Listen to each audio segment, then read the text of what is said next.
Astro divine நேயர்களுக்கு வணக்கம். நான் கலைப்ரியா பழனி. இன்னைக்கு ஒரு ரொம்ப சிறப்பா நிறைய விஷயங்களை 2026 எப்படி இருக்க போகுது அப்படிங்கிறத கேட்டு தெரிஞ்சுக்க போறோம்.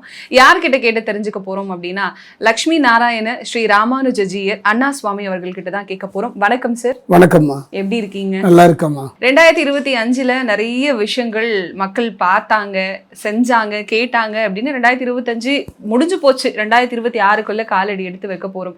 2026 பொறுத்த வரைக்கும் என்ன நடக்கும் அப்படிங்கிற எதிர்பார்ப்பு இப்பவே மக்கள் மத்தியில எழ ஆரம்பிச்சிருச்சு. அதுவும் இல்லாம 3 பயிற்சிகள் வேற நடக்க போகுது அப்படிங்கிறதுனால இன்னும் 2026 எப்படி இருக்க போகுது அப்படிங்கறத தெரிஞ்சு ஆவலா இருக்காங்க. 2026 எப்படி இருக்க போகுது நீங்க சொல்லுங்க. ஆஸ்ட்ரோ டிவைன் ஆன்மீக அன்பர்களுக்கு என்னுடைய அன்பான ஆசீர்வாதத்தை தெரிவித்துக் கொள்கின்றேன். 2025 பொறுத்த வரைக்கும் செவ்வாய், அதாவது பார்த்தீங்கன்னா சேனாதிபதினு சொல்லுவாங்க, அந்த ஒரு போர் கிரகம் என்று சொல்லக்கூடிய செவ்வாயினுடைய ஆண்டாகத்தான் இருந்தது. 2026 பொறுத்த வரைக்கும் ராஜ கிரகம் என்று சொல்லக்கூடிய குருவினுடைய ஆண்டாக பிறக்கின்றது. எண்கணித பிரகாரம் பார்த்தீங்கன்னா 2026 ஒன்றுக்குரியவன் யாருன்னா சூரியன். அந்த வகையில் பார்க்கும்போது 2026ஆம் ஆண்டில் ஒரு முக்கியமான பயிற்சிகளையும் நாம் சந்திக்க போகின்றோம். திருக்கணித பிரகாரம் பார்த்தீங்கன்னா நம்ம சனி பயிற்சியை சந்தித்தோம். அடுத்தது வாக்கிய பிரகாரம் பார்த்தீங்கன்னா சனி பயிற்சி எப்படி இருக்கும் என்பதை இந்த இதில் பார்க்க போகிறோம். 2026 ஆண்டாவது ஒரு நம்பிக்கை தருமா, ஒரு நிம்மதியான வாழ்வை தருமா, பிரச்சனை இல்லாத ஒரு வாழ்க்கை அமையுமா என்று எதிர்பார்ப்பது இயற்கை தானே.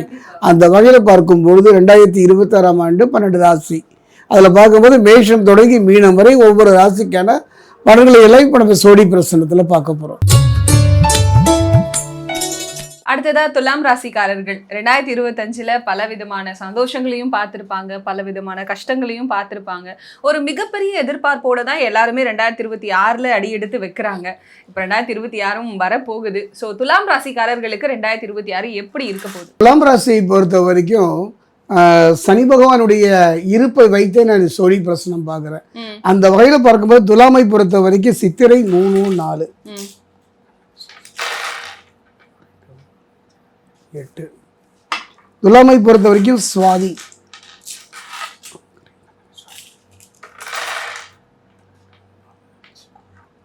துலாமை பொறுத்த வரைக்கும் விசாகம் 1, 2, 3.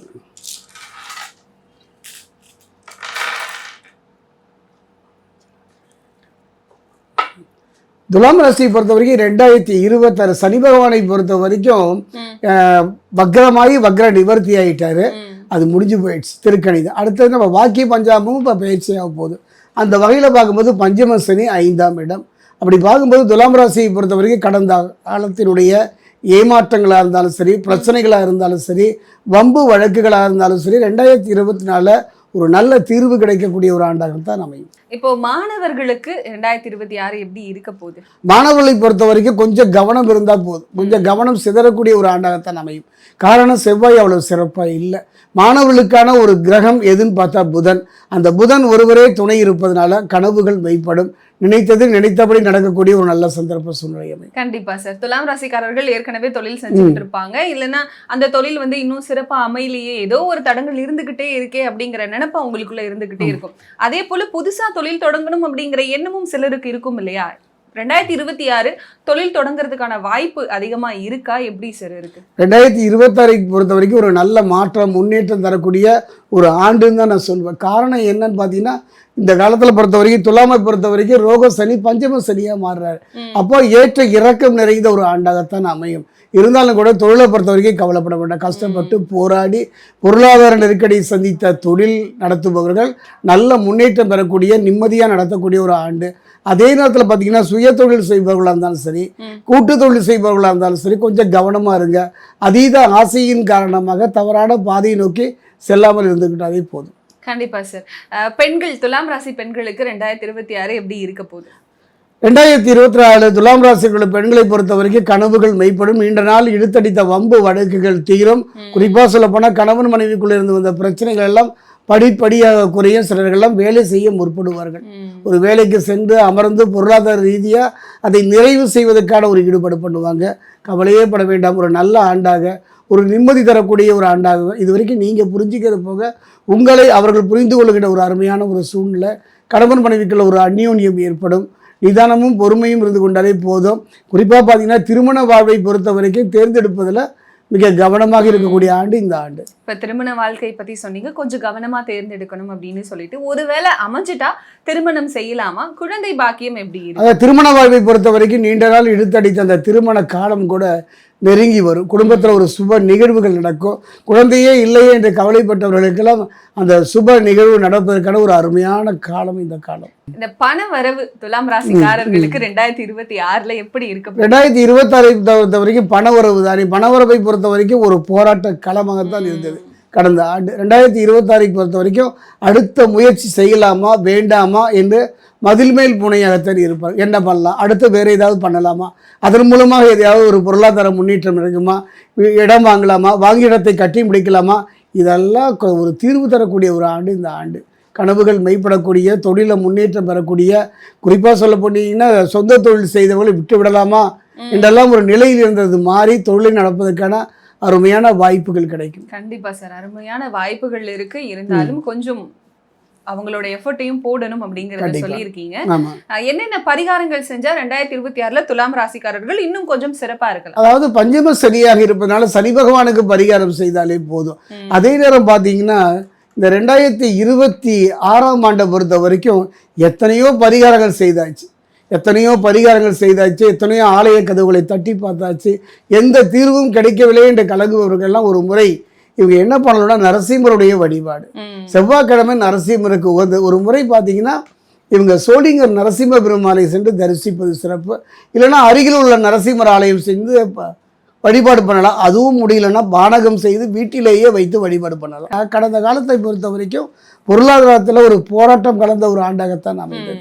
இனி கடந்த கால கசப்புகள் மறைந்து எதிர்காலத்தில் பயம் இல்லாமல் நிம்மதியாக வாழ்கின்ற ஆண்டாக அமையுமான கண்டிப்பாக அமையும். நம்பிக்கை தான் வாழ்க்கை. கிரகங்கள் அது கடமையை செய்கின்றது. பலவிதமான கஷ்டங்களை அனுபவிச்சு வந்தவங்களுக்கு புது ஆண்டு அப்படிங்கிறது ஒரு கடலில் விழுந்தவனுக்கு கலங்கரை விளக்கம் தெரிகிற மாதிரி தான். அந்த வகையில பார்த்தப்ப என்னுடைய அனுபவத்துல கிராமப்புறத்துல பாத்தீங்கன்னா இந்த அரிசி அளந்து போடுவாங்க. மாகாணியில போட்டாலும் 2 அரிசி எடுத்து படியில போட்டுக்குவாங்க. ஏன் காரணம் சேமிப்பு. மனிதனுடைய வாழ்க்கையில இருப்பதை வைத்துக் கொண்டு சிறப்பாக வாழக்கூடிய ஆண்டு தான். அதாவது என்னுடைய அனுபவத்துல சிக்கனமாக நிதானமாக பொறுமையாக வாழக்கூடிய ஆண்டு தான். ஒரு மனிதனுக்கு பிரச்சனை எப்படி வரும், எதனால் வரும், யாரால் வரும் தெரிய முடியாத ஆண்டாக கடந்த காலம் இருந்தது. இனி எடுத்து வைக்கின்ற அடி தான் உண்டு தன் வேலை உண்டு என்று இருப்பது, எதிர்காலத்தை பற்றியே நினைப்பது இந்த 2026ஆம் ஆண்டுல ஒரு நற்பலனை தரக்கூடிய ஆண்டாக அமையும். கண்டிப்பா சார். நம்ம இப்போ நிறைய நம்ம பரிகாரங்கள்ல சொன்னோம், பல கடவுள்களை வழிபடுங்க அப்படின்னு சொல்லிட்டு. இல்ல பொதுவா 12 ராசிக்காரர்களும் எந்த கடவுளை 12 ராசிக்காரர்கள் வழிபடக்கூடிய ஒரே இது 2026ல திருக்கணித வாக்கியம் ரெண்டும் ஒரே மாதிரி பலன் தான். அந்த வகையில திருத்தணி பாதசனீஸ்வரர் ஆலயம் சென்று சனி பகவானை அங்கே தரக்கூடிய நல்லெண்ணெயை கொண்டு அவங்க கையினாலே அபிஷேகம் பண்ணி அவர் பாதம் பணியலாம். வேற எங்கேயுமே அந்த மாதிரி கிடையாது. ஏன்னா சனி பகவானை பொறுத்த வரைக்கும் தொடுதலோ நெருங்குதலோ கொஞ்சம் பயம், அச்சம். ஆனால் இந்த ஆலயத்தில் சிவபெருமான் இடது கையில் வில்லம்பு, வலது கையில் சிவலிங்கம் அமைச்சிருக்க. அப்போ இவரை வழிபடுவது மிகப்பெரிய ஒரு மாற்றம் தாக்கம் வரும். 12 ராசிக்காரர்களுமே சென்று நின்று வழிபடக்கூடிய ஒரு ஆலயம் எதுன்னா திருத்தணி அருகே இருக்கக்கூடிய பாதசனீஸ்வரர் ஆலயம். போய் வழிபடலாம். சனிதானே ஏதாவது பண்ணிடுறோன்ற எண்ணமே வேண்டாம். ரொம்ப சிறப்பா சொன்னீங்க சார். ஏன்னா 2026 உள்ள அடியெடுத்து வைக்கும் போது பலவிதமான கேள்விகள் இருக்கும், பலவிதமான அச்சங்கள் இருக்கும், குழப்பங்கள் இருக்கும். எல்லாத்துக்குமே கரெக்டா தெளிவா இதுதான் 2026 இப்படிதான் இருக்க போகுது 12 ராசிக்காரர்களுக்கும் அப்படின்னு சொல்லிட்டு ரொம்ப சிறப்பா சொல்லியிருக்கீங்க. நன்றி சார். அதாவது என்னுடைய அனுபவத்துல, அதுவும் சோழி பிரசன்ன அனுபவத்துல ஒவ்வொரு ஆண்டுமே ஒவ்வொரு மனிதனும் யாராவது நிம்மதியாக வாழ்ந்தாங்களா, யாராவது சந்தோஷமாக வாழ்ந்தாங்க இல்லை. ஏன்னா வாழ்க்கை ஒரு வட்டம். மேலிருப்பவன் கீழும் கீழிருப்பவன் மேலும் போவது இயற்கை தானே.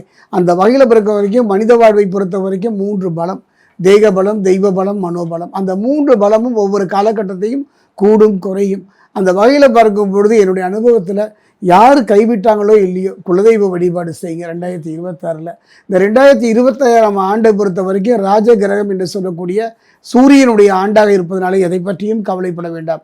நம்பிக்கையோடு போராடிப்பார்கள். இறுதி வெற்றி நமக்குத்தான்.